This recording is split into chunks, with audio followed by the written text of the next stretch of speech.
Welcome to the Conscious Pivot Podcast with international speaker, business mentor, best-selling author of Pivot, and your host, Adam Markell. The Conscious Pivot shares the stories and wisdom of people who have successfully reinvented some area of their business and personal life. You'll gain powerful insights into how you can fully embrace new opportunities, increase your performance, and master the art and science of innovation and resilience. So please join Adam as he guides you on your conscious pivot. Hey, everybody. Welcome back to another episode of the Conscious Pivot Podcast. I'm your host, Adam Markell, and I feel incredibly blessed in this moment to be sharing time with all of you, to be sharing time with an incredible guest who I'm going to introduce you to in just a couple of seconds. But I am taking this moment for myself right now, selfishly going to be grounded, breathing, feeling alive now.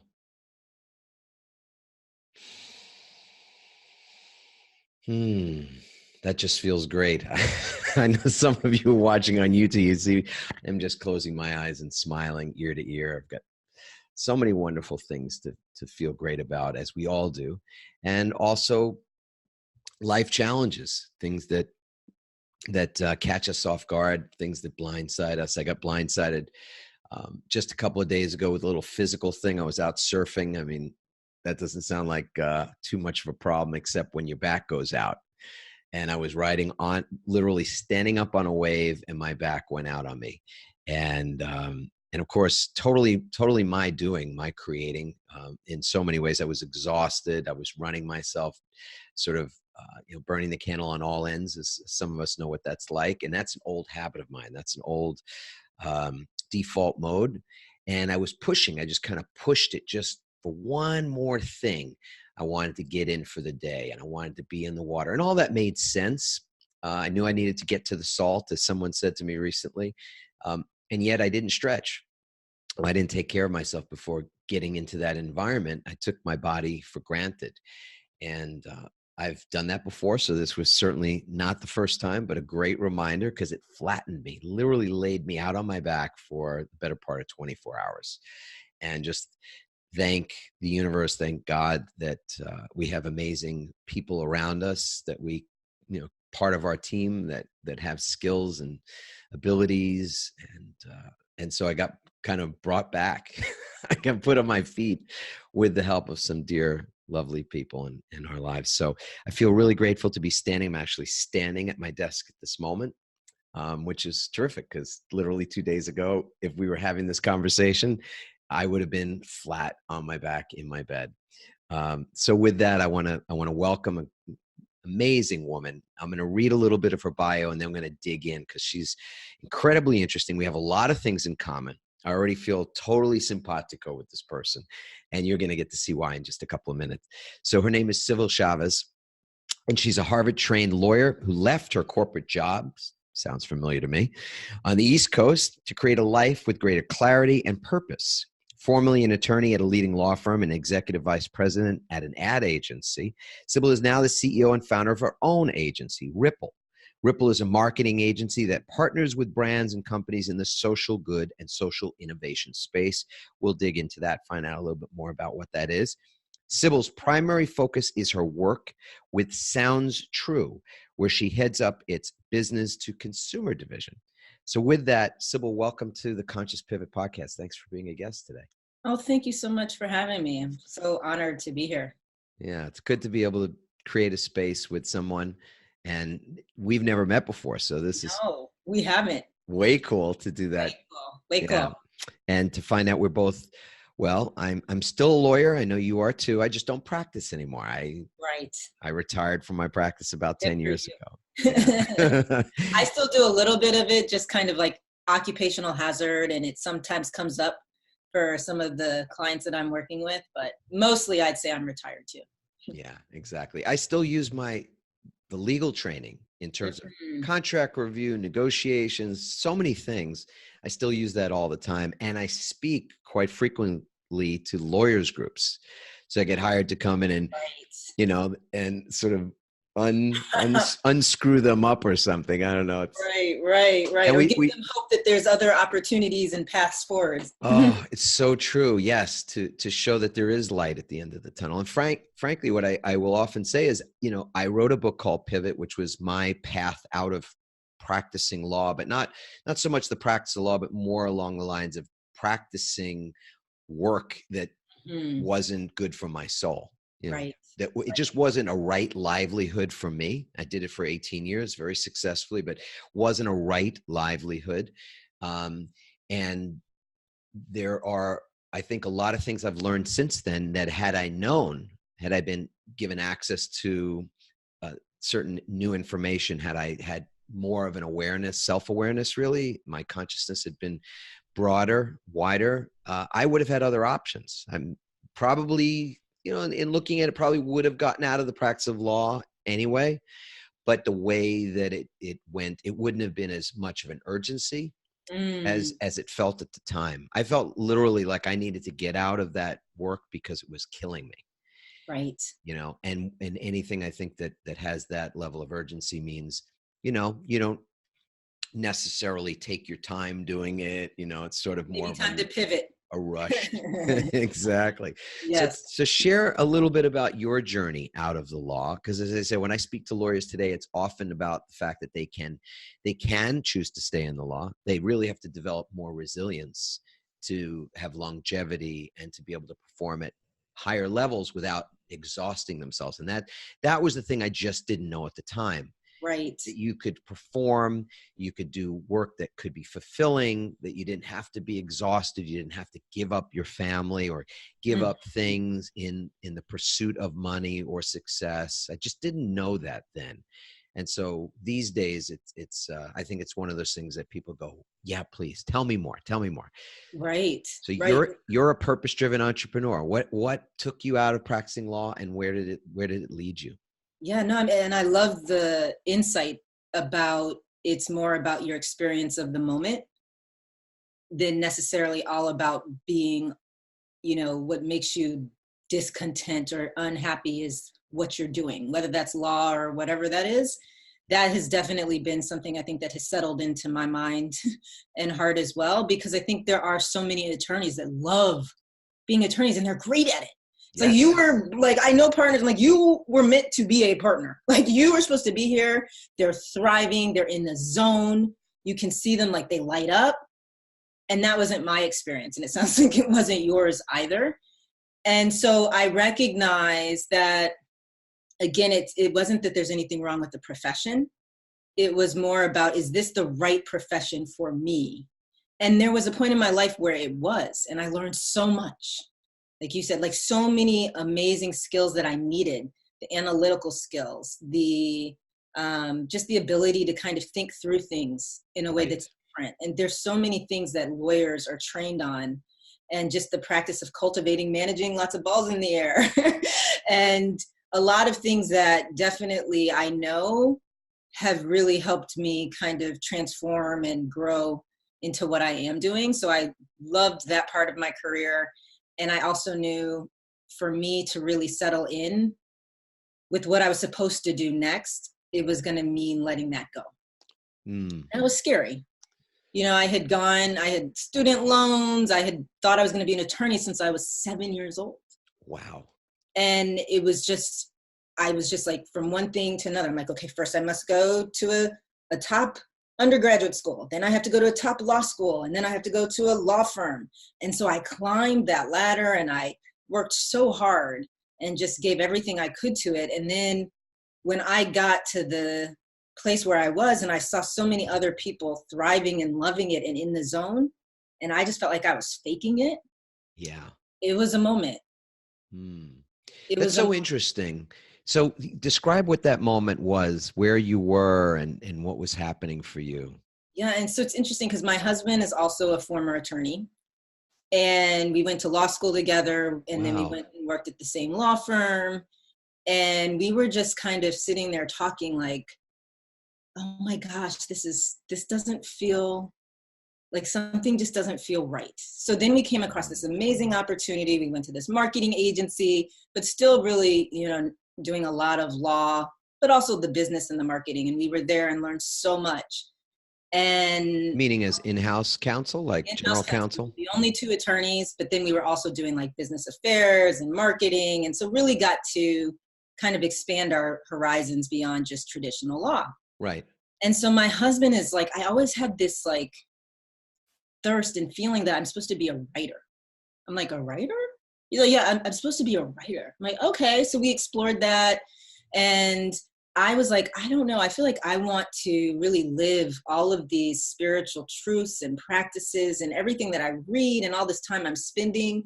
I feel like I'm supposed to somehow live this differently and bring like these traditional skills there. I'm like, I don't know what it is, but we just both had these different impulses. And every week we would have this thing called talk night. So on Tuesday nights, we would sit around and just talk and dream and be like, okay, what if we did this? And so these moments just would come throughout the day, the next day, when I'm like, this moment feels so different from the moments that I'm describing that I envision. And so there was a disconnect. There was a disconnect. And I think we both had to be very honest with ourselves because there's so much fear. We had bills, responsibilities. Right. Student loans. Child. Like, I mean, you know, we built. Oh, you had a kid then too. We had a kid by the time we were at the marketing agency. Yeah. And so we'd been there for 8 years. And, you know, you just kind of get signs. Mm-hmm. And we were sitting around and... You do kind of get signs. So what were some of the signs that you were getting? Well, the agency wanted to grow in a direction that we were both like, so we were getting more responsibilities. We were getting more things that we were going to have to be focused on. And we both were just like, I just felt like I can't look this CEO in the eye anymore and pretend. You know, like I want us, like he honored us so much as we were coming here and growing our careers, and we had been there for 8 years. Like we have to be truthful with him. Right. Say we're going to find our replacements. We don't know where we're going, but we have to go somewhere else. So this is remarkably brave because a lot of people, when they're talking about those transitions, the pivots in the career space, they're often facing the uncertainty of, well, I don't know how I'll make a living. I don't know how I'll pay my bills, or I don't know how I'll contribute to the family. And it's usually just the one person that's going through that pivot at that moment in time. I've actually never had an interview where it was both the husband and wife, you know, that the partners. How crazy are we? They're both doing it simultaneously, like in lockstep. And it was just kind of respecting the moment that was put in front of us because we both had so much fear. I mean, we were going off the beaten path of a lot of our colleagues, off of where we were supposed to go. And, you know, we're still attorneys, so we're a bit risk averse. We had a nest egg. Yeah. So we're like, okay, as long as we can figure this out, and we both had visions of what we wanted to do. Right. It'll be okay. But you also do have children, responsibilities, and you're building a whole new profession. You're jumping off of a cliff at the same time. Sure. So it took us a little while to get, you know, we'd be like, let's quit. No, we're not quitting. Let's quit. No, we're not quitting. So probably for just 6 months talking about it. Right. One of us should quit. One of us shouldn't. Yes. Like, No, you go. You go. And so one night we just were having a conversation and Rob was like, we could stay here forever. Yeah. Well, we're doing fine. We're successful. So there's comfort. There's comfort. He's like, yeah. But don't you feel like we're supposed to do something that feels right? Something that feels extraordinary to us? And I was like, yeah, I do. I totally feel that. And I'm also scared. Right. And this is legitimately a conversation you and your husband are having where he's asked that question. Yes. And I mean, I love that he asked it. Yeah. And I was just very honest. I'm like, I totally want to do this, but like, are we crazy? Who quits their job? Like everything we've done to get here. And now we're here and we're having this conversation where we're just going to walk away from all of that because we feel this impulse. Like this doesn't feel like anything that we would do. We're not even those type of people. Impulsive people. Would you use the word impulse to describe what that was? I would say that there were definitely impulses. Mm-hmm. We didn't act impulsively, because I think we had to overcome the resistance and the fear. And so it would be like, okay, I'm going to quit. And then. And as you say, part of your training and part of the legal profession, as you know, as a training ground, is a training ground for reasonable behavior. Exactly. Right. Exactly. Calculated, careful. Yes. You know, don't. Yes. And so then exactly. I try to just also live my moment, like taking cues from like what feels right in this moment. What am I being asked to do? Not what am I scared of? Not, what are all the fears? What's everything that could go wrong? Like, what feels right? What is my highest and best decision? What feels right? What is my highest and best position? Or what cues? Yes. Like, use the word cues. What cues? What are the signs? If I could maybe swap out cues even for signs, that there are things, signposts that you're either paying attention to. Mm-hmm. I believe they're always there. Mm-hmm. We're just not always paying attention. I wasn't paying attention on Monday. I sat down on the beach to put my leash on my ankle to get in the water and surf. And I had this moment where my awareness went to, you should stretch. Stretch. And then the next impulse for me was, well, but I don't have time. It's, then I looked out on the landscape and thought, because the water, it wasn't a big day. The waves weren't really big. It was just nice little clean waves I can handle, kind of in my sleep, I thought. Right. So my next response to that information, the information was there, which was slow down, breathe, take your time, stretch. And if that means when you're done stretching, there's not enough time to surf because I had to drive up to Irvine for a business meeting, then so be it. Like, just walk back up with your board, go take a dip in the water, whatever. But I pushed it.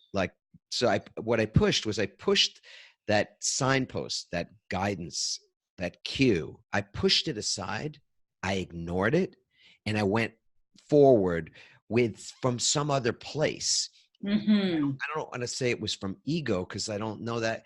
And I'm just curious, what was it that compelled me to ignore the signs and just get out and do what I did? And then ultimately, the universe is so just like amazingly funny, right? I mean, it's got a great sense of humor. Yes. Incredible irony in it. So, yes, always, right? Let me get up on one wave. I was feeling no pain, literally just having a blast. Easy. And I'm like, well, I'll just ride 2 or 3 more just like this, and then I'll get in, and it'll all just fit, right? Right. The next wave I get up, it immediately, like, I stood up, my back went, and I went straight down. My gosh. Yeah. Wow. That is, ironic. You're right. You're with your husband, and there are these signs, there are these cues, there's stuff happening, and you're paying attention to it. I think that's the distinction here, right? Well, so paying attention and, really have made it this practice, like we were talking about, like, what is my highest and best decision in this moment right now?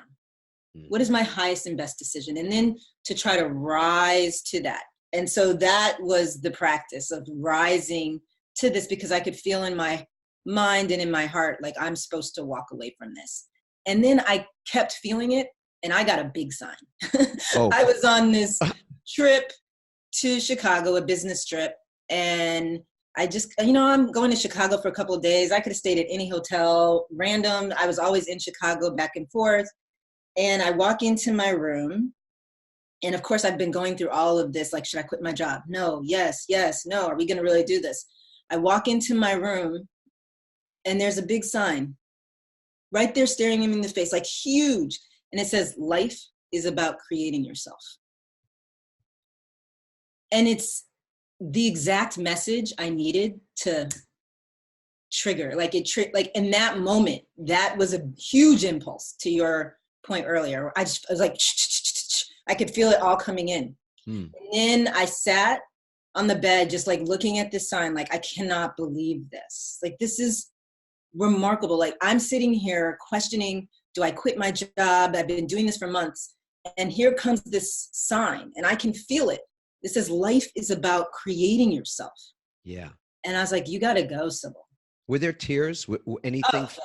I'm crying. I'm like, I can't believe this. I'm going to quit my job. My husband's going to quit his job. Like, we got to go. Yeah. We got to go. And I'm like, I can't tell you what next year looks like. Yeah. But that's okay. I know the next step I need to take is to sell my house. I know the next step I need to take is to talk to my boss and tell him that I'm leaving. Yeah. And so we just took it step by step. And I got back from the trip, and probably 2 weeks after that, my husband and I walked into the office of the CEO, and we both quit at the same time. Yep. Did you stay on for a period of time to find a replacement and all that kind of thing? We did, because that was just our commitment to him. Yes. And so, we still had, 2 or 3 months to help him transition. Great.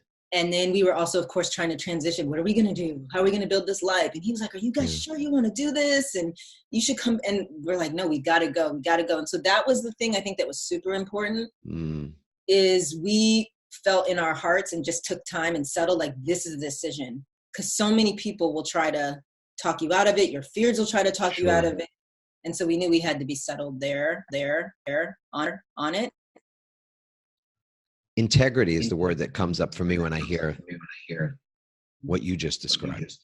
Because so many people will look to create their exit strategy or have their exit plan in place before they ever let people know what they're up to, the stakeholders, the people in their lives. And like you said, somebody that's paying a salary to you, right? Usually is the last person to know. I mean, I make no judgments about that. It just, I think there's something very different about the approach that you took.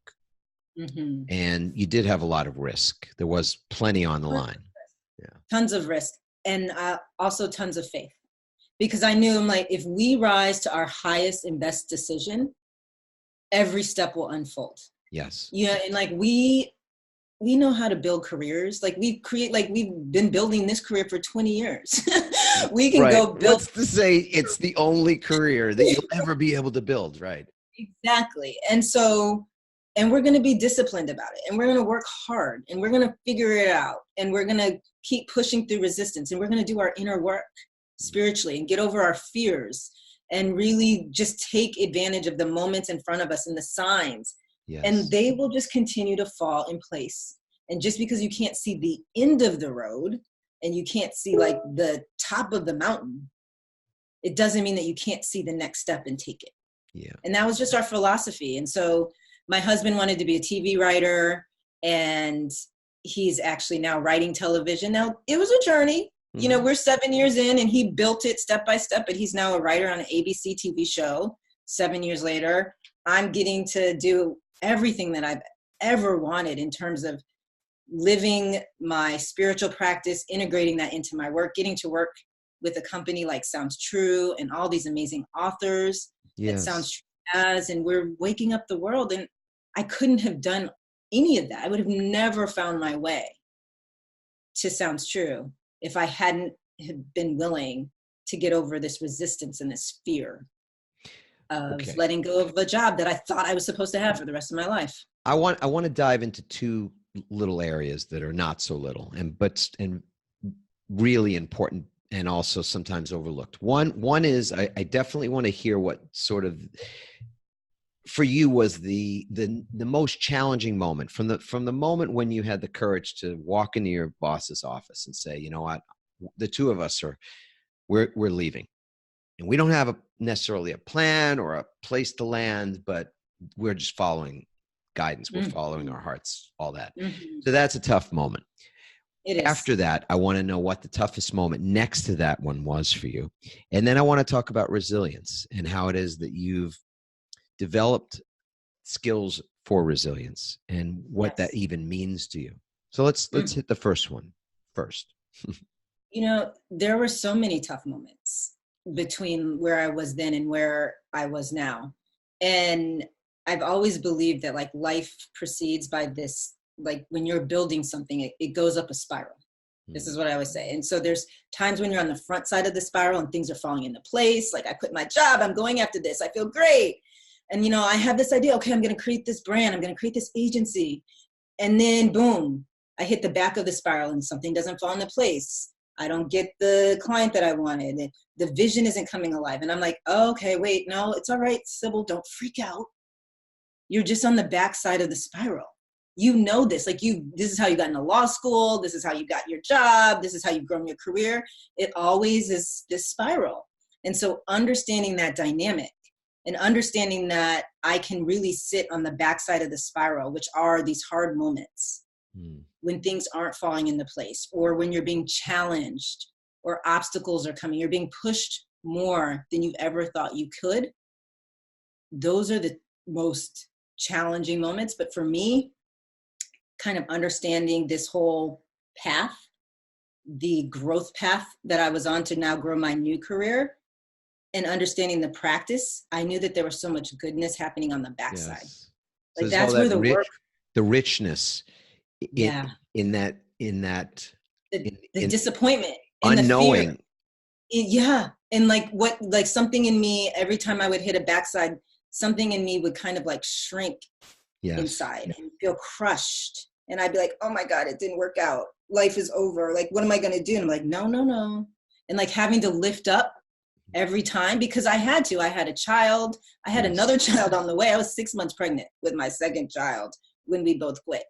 And so I was like, we signed up for this and this was our agreement. Our children didn't. Their lifestyle doesn't get to change. Like, so we have to make sure that they see life is the same.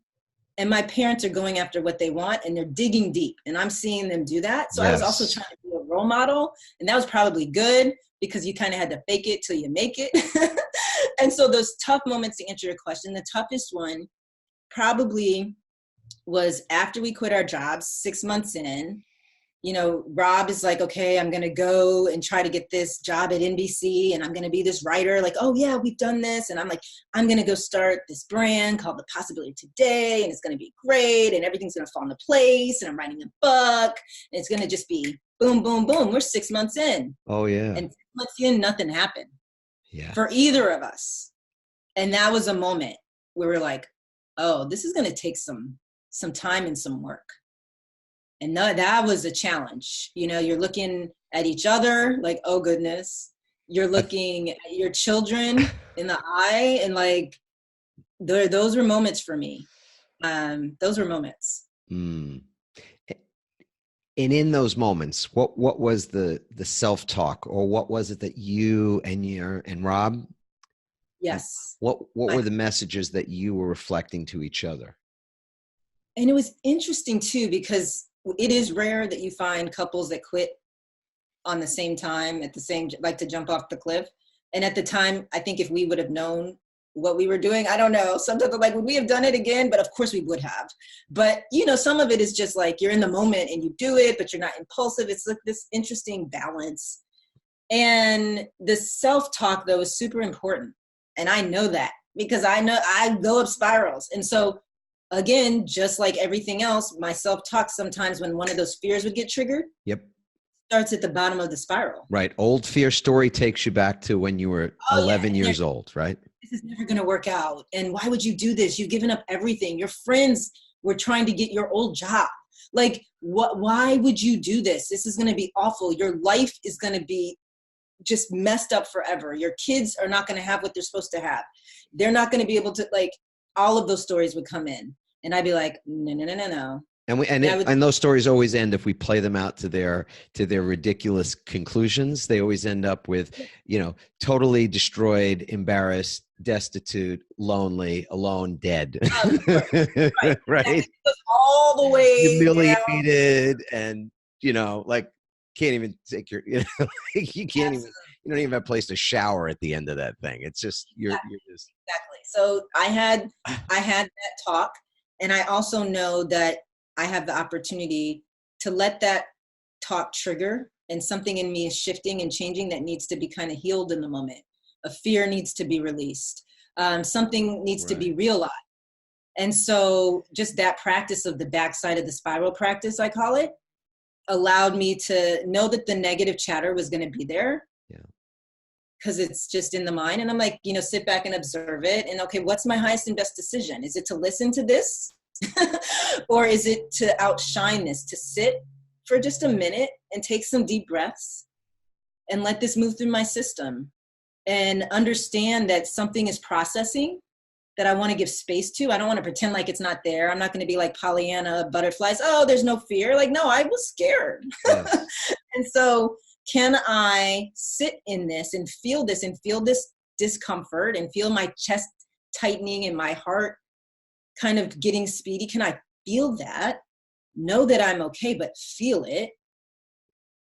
And then just be like, you got this. I got this. And so that practice of doing that over and over and over again, I got stronger. Right. And what happens of observing. Exactly. And just of elevating the thoughts too, and so they need to be healed. And I'd be like, no, but you're doing this. Of course, I'm a lawyer, you're a lawyer, Mm-hmm. You have to be convinced. So I would like talk to my skeptical mind, like, look, no, you've done this, we're doing this, here's the plan. It's all charted out. Like I'd have a very real practical working session on my path forward, what I was going to do, what my next steps were. That would help alleviate some of the fears.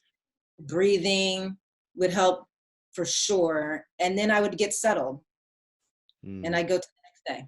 It's a subtle thing how we would, and I love the language that you're using to describe all this. And this, obviously your story is unique in creating a visual image of what it looks like, and use the word spiral. I think we can all visually imagine what it would be like to be in sort of a spiral of some kind. And at different stages in different places, it feels different. So as you were describing a spiral, I was just thinking, for whatever reason, it's like the moon. How one side of the moon we see, it's bright. Yes. And it's full at times, all that kind of thing. It's just right there. It's clear. But there's a whole other side of the moon we never see. I love that old Pink Floyd album, Dark Side of the Moon. And there's this whole thing that on the dark side, we never see it. And communication on the dark side of the moon was a big challenge, when they were first exploring and all that kind of thing. So that other side of the spiral feels like that dark side where communication has been impacted, your internal communication. It feels like, there's a problem here. Houston, literally, like Houston, we have a problem. And the way you describe that, it's brilliant, because the way that you reframed, and this is the word I would apply to how it is that you were resilient at that time when you were in the spiral and on a side of the spiral where it led you to be questioning, like, are things really going right, or are they really potentially going wrong? Like you were assessing. And you would deep dive into the assessment, and the feedback you were getting from the universe was, hey, shit's not quite right here. Right. Yeah. So, and that puts us immediately sort of almost on it's an intuitive thing that we go into protection, or as lawyers, we go immediately toward what's the solution, right? We got to get deep into planning the solution right away. Yes. But what you did was different, because it sounded to me like you sat with it. You made it okay. You gave yourself permission to feel shitty or feel confused or feel whatever you were feeling. Yes. And then you got just a little bit more curious about it than sort of scared by it. So there's the part of us that gets really frightened by those feelings and those things, that are familiar to us that represent threat. And you could have gone there and been there, but you also sat there, gave yourself permission, got curious, were observing of what was happening, and then there was something new that was birthed out of that process. Is that right? Absolutely. I mean, I couldn't have said it better. That was my experience, and how I knew I needed to move up the spiral. And just to also be aware, like sometimes I'm just like, I'm human. And, it stinks that opportunity didn't work out. I'm going to go grab a bag of chips and some ice cream for the next 2 hours, because I just need a break. Like, this is a journey and I'm going to climb this mountain, but I'm also human. And when things go wrong and I get bad news or this didn't work out, like, I'm also going to honor that. And so sometimes I would honor it even with like junk food and ice cream. I know what I'm doing. I know it's not my highest and best decision at that moment, but like for 2 hours, I'm just going to pout. I'd say, but then after 2 hours, you're done, Sibyl. Yeah.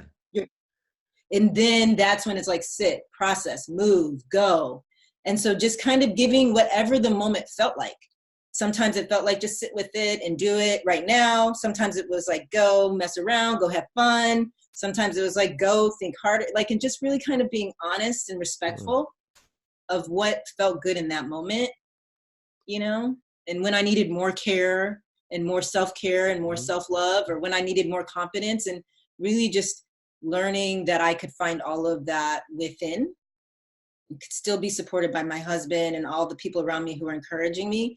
But ultimately it had to first come from within. And these moments that were heartbreaking were giving me the best practice. Wow. So this is just what's coming through me at the moment, but I'm going to share it anyway, because I feel like permission is a word with, that's really relevant to what you're describing. And I say that because I think a lot of us don't give ourselves permission to feel what we feel. So we make what we feel wrong. And then that becomes a spiral of its own, right? It's like, a reverse spiral, I would say. Yeah, a spiral like straight into the ground. Exactly. We just nosedive at times because, we're not giving ourselves permission. As you said, it might not be on one level the highest and best decision to sit down with a bag of chips and a half a gallon of ice cream. But on another level, it's exactly what's in our highest and best, right? In that moment. As long as that doesn't, become its own thing that takes you over, right? Where emotionally I'm just not dealing, and how I not deal is by, eating or drinking or whatevering. Yeah. Yeah. And just, like, I love that permission, like what you said is so on point, and understanding, 10% of the time I'm having those moments, but 90% of the time I'm doing all of the other stuff that I know I'm going to, and I'm supposed to. Sometimes I'm just like, I just want to pout. Like, I'm mad. That's it. I was supposed to win and I lost. Shit, I got an hour to pout. I'm going to take my hour and it's my pout time. It's my pouting hour. I'm mad. I used to play tennis when I was growing up. And so even if I lose a match, I'm like, I'm just mad. Like, I'm happy she won and da, da, da. Right. Like, I'm mad. Like, can I have an hour? Can I be mad for an hour? Just let me burn this off. It's wow. We could take that road on the score of parenting and so many other things, where it's really interesting that as part of the elevated consciousness, which is such a positive in our world, in the area of parenting and a lot of things, I think we're holding ourselves to pretty high standards, or let's say higher standards, right? Because this, and again, I know we're not going to have time to digress into this space, but there's a lot of political correctness out there. There's a lot of, people getting woke and all that stuff. And I don't want to say it like that's not a good thing, because it really is a good thing. And at the same time, we're holding ourselves to some standards now that I think maybe doesn't allow permission for humanness, for just being the messy, the messy artists that we are, right? So instead, we're supposed to now paint within these new lines, these politically correct lines. We're supposed to, apply this lens of perfection to the artwork. And yet, for most of us who've lived long enough to know this, we know life is a big effing mess. It's a beautiful mess, not a bad mess, like a gorgeous, amazing, like when your 3-year-old comes home with that painting that they put their feet on and their hands were all over, and there's almost not discernible that there's a house, and he or she is like explaining to you exactly what's in that painting, and it's absolutely magnificent. It's beautiful. It's a beautiful mess, and that's exactly what our lives are in so many ways. So when we hold these standards, it's A, perfect, it's beautiful, and at the same time, it's B, its own challenge, its own thing. Right. So you're just inspiring me, Sibyl, so much that, giving ourselves permission to be the mess that we are, or to have those moments, or to deal with what we've got to deal with in the best, using the skills we've got in the moment to do the best we can do in the moment, is Absolutely. itself a spiritual, it's a spiritual truth. It is. I believe it. And, I think it's, I was saying rising to my highest and best decision, and it really was, but it starts in intention, right? So what is my highest and best decision in terms of my intention? And my intention in this moment is for me to just kind of burn off some heat.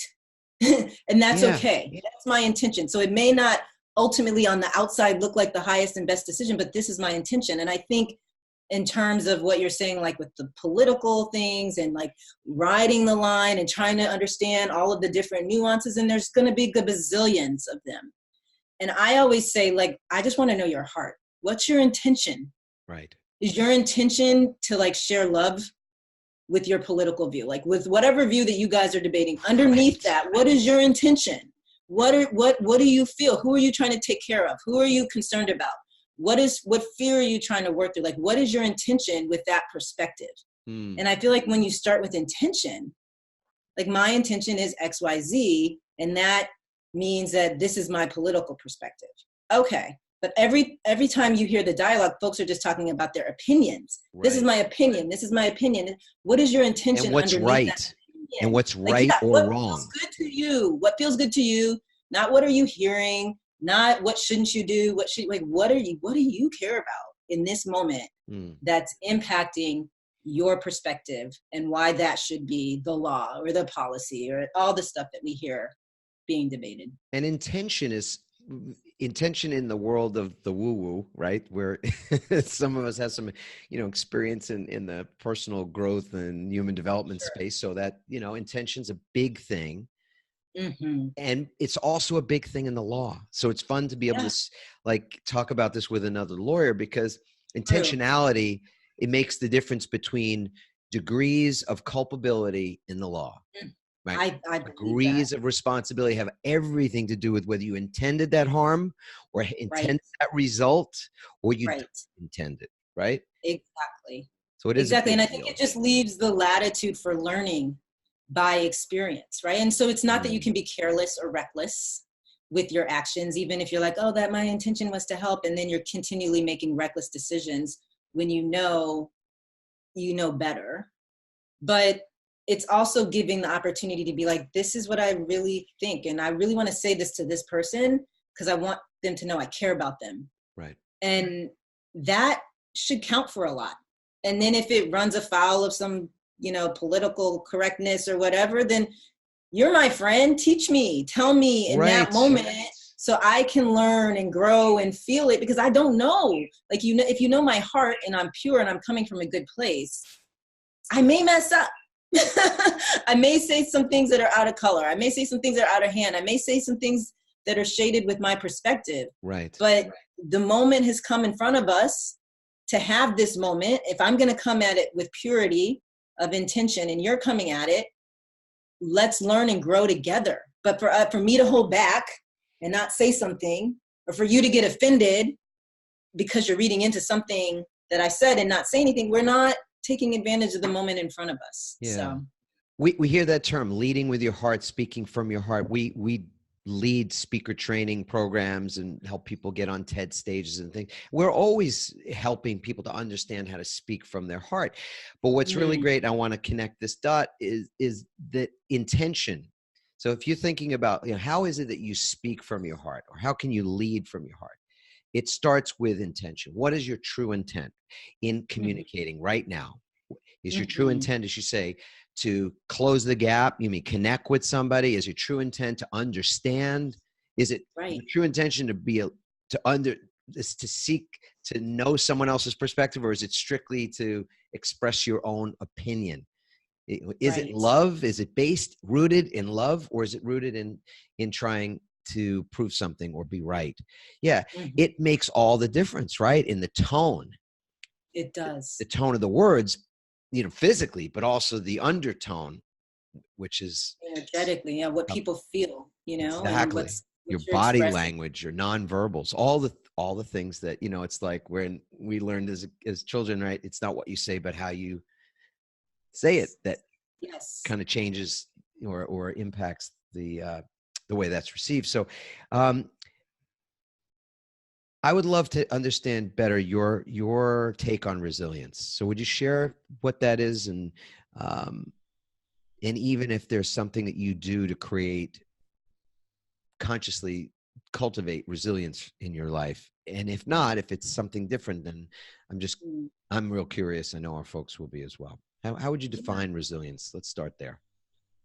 I would define resilience first and foremost for myself as something that is continually helping me align with what I'm capable of in every moment, and something that has grown and continues to grow and build over time with every experience, with every challenge, with every opportunity is resilience, because it's essential for anything that you want to do, whether it's a relationship, whether it's a job, whether it's a career, whether it's going after a dream. Resilience is one of the most essential factors, I feel like, that we're all here to align with, so that we can cultivate it and integrate it into our days, into everything that we do, so that we can just continually grow and go after the things that feel most right for us. And it's definitely something I really work at cultivating. I think just being aware of it, which is why I love the question, and having that awareness that that's part of the experience is like, okay, no, it's time to be resilient, allows me, I think, to lean into building it more and more every time it's time for the practice, which is a lot. And if we were creating a recipe for what resilience looks like from your perspective, I think you've already said a number of things that would be part of that recipe. Why don't we take a chance at summarizing, putting into maybe some of the ingredients that go into the resilience recipe for you? What would those ingredients be, do you think? Sure. I mean, I think it's one, like we were just talking about, the awareness of it and the importance of resilience. That goes into it. Just the understanding, like, this is something that I need, that's essential, and I'm going to practice it. Right. And you can create it. And I can create it. So it's not like some people are born resilient and some people aren't. No, I believe it grows within you. It has grown in my life over time, right? Beautiful.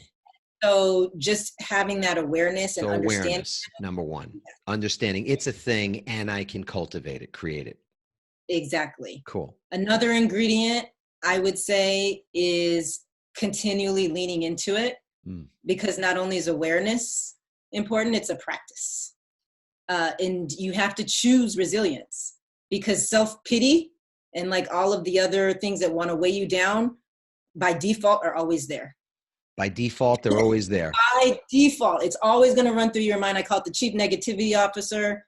He or she never goes anywhere, will always be running the sad stories, crying stories, obstacle stories, it's not going to work out stories, the stories that are supposed to be outshined with your resilience. So understanding that as the number two is that I'm going to have to practice this. And when I do, I'm going to be able to continually grow into it and strengthen it.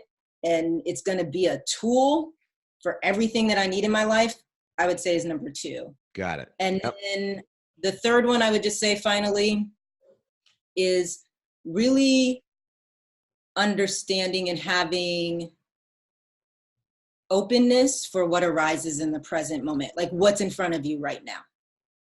And where is the opportunity to practice resilience? So on those moments that come, because every moment doesn't make you practice resilience. Sometimes you get to practice progress and success. Yes. Other times you're being asked to practice resilience though. And so understanding that these moments aren't to be hated or despised, but to be like, oh man, like if that hadn't gone wrong, I wouldn't have been able to practice this that I need. And I'm going to get over this one. Like I've gotten over all the other moments where I needed resilience.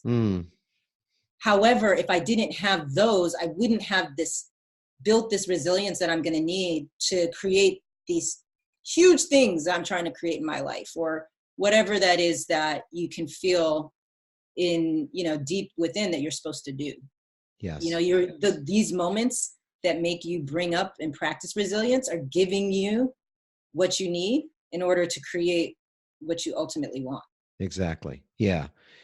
I absolutely adore that. I think that's really fresh language, and I think it'll be very helpful.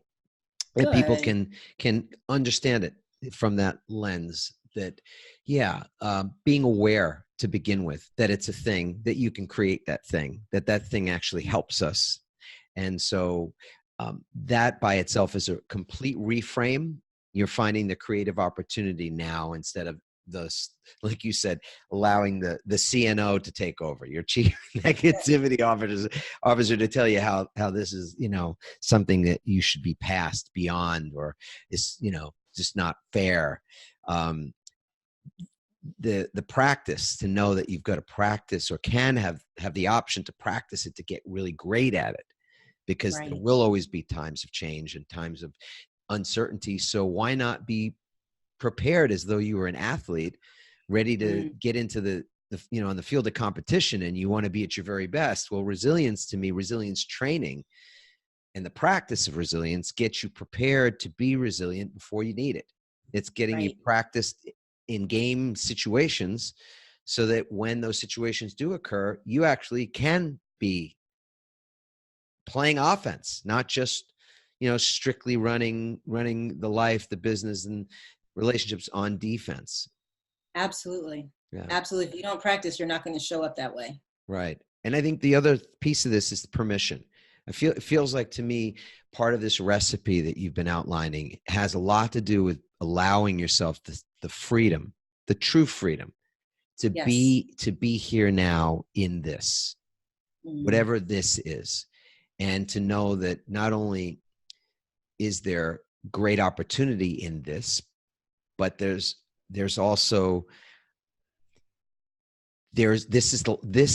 is the only moment we have. So to not give yourself permission to experience it is ironic, in the sense that you'll never get this moment back. I'll never get this moment back. There's no adding. It's not like we go, okay, so this was a shitty moment, or this was me not being present, right, or whatever I was, and then I'm going to add that, onto the end of the game. We just don't get to do that.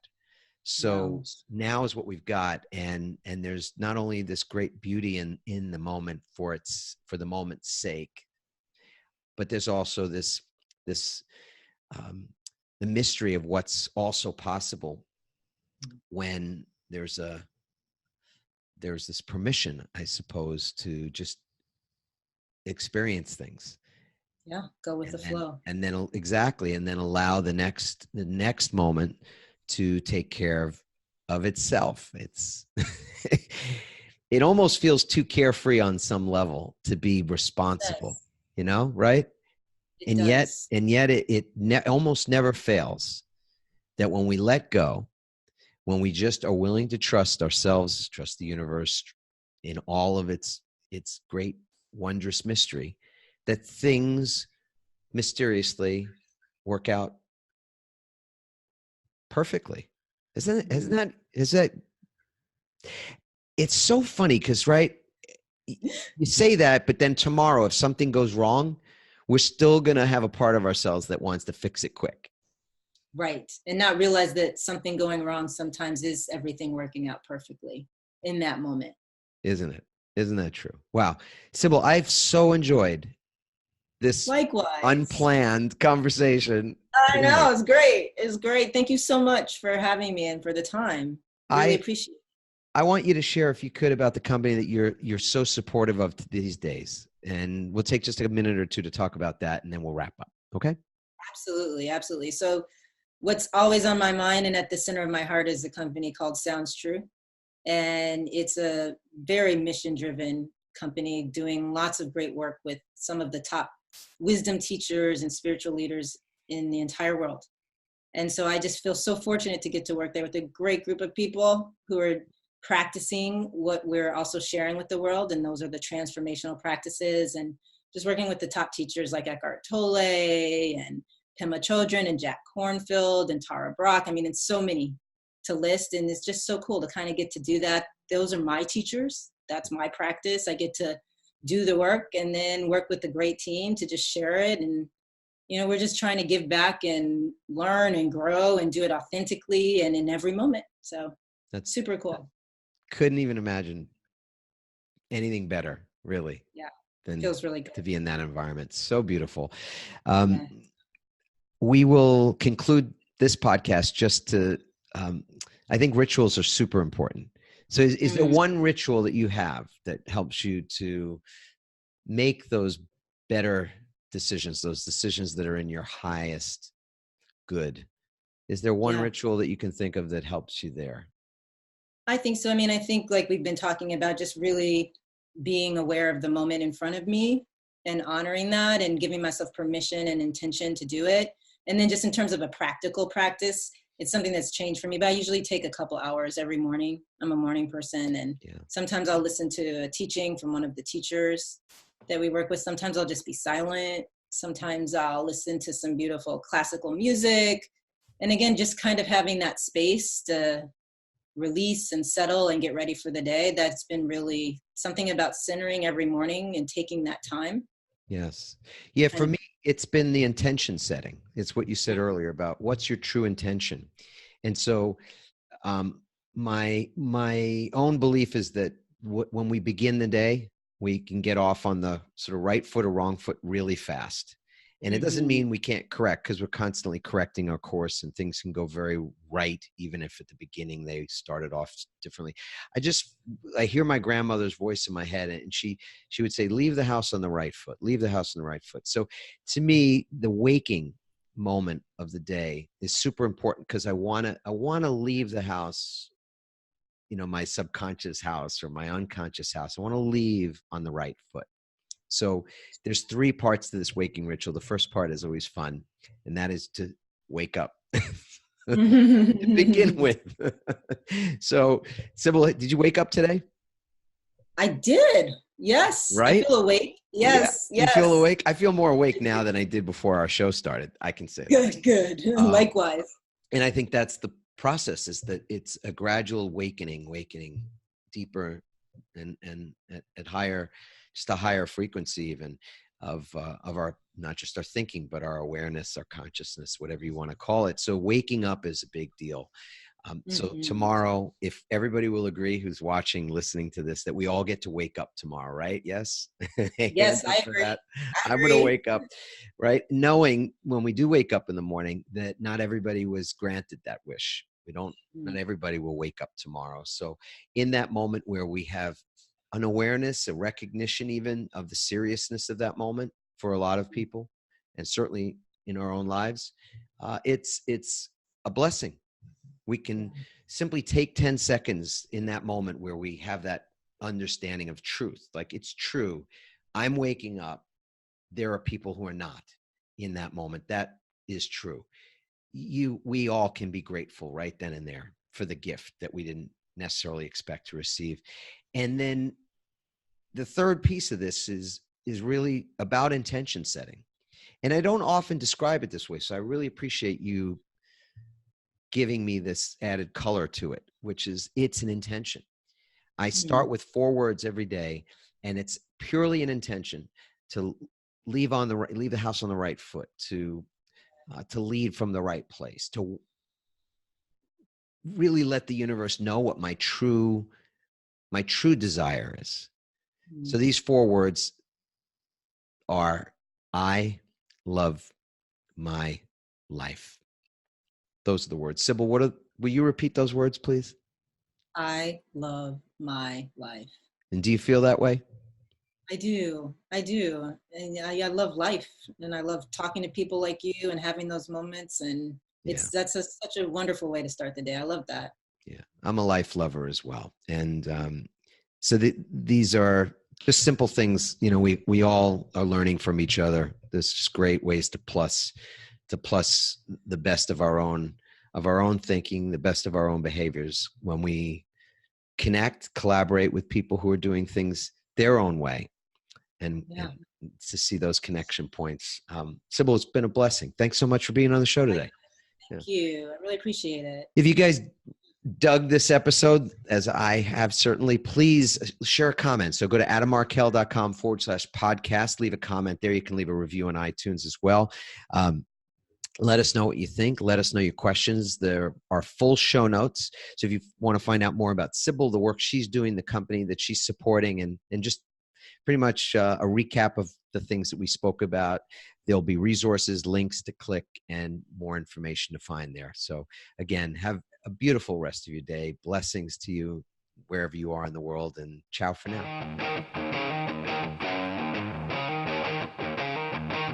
Thanks for listening, everyone. We hope you now have the tools and greater insights to navigate your own pivot.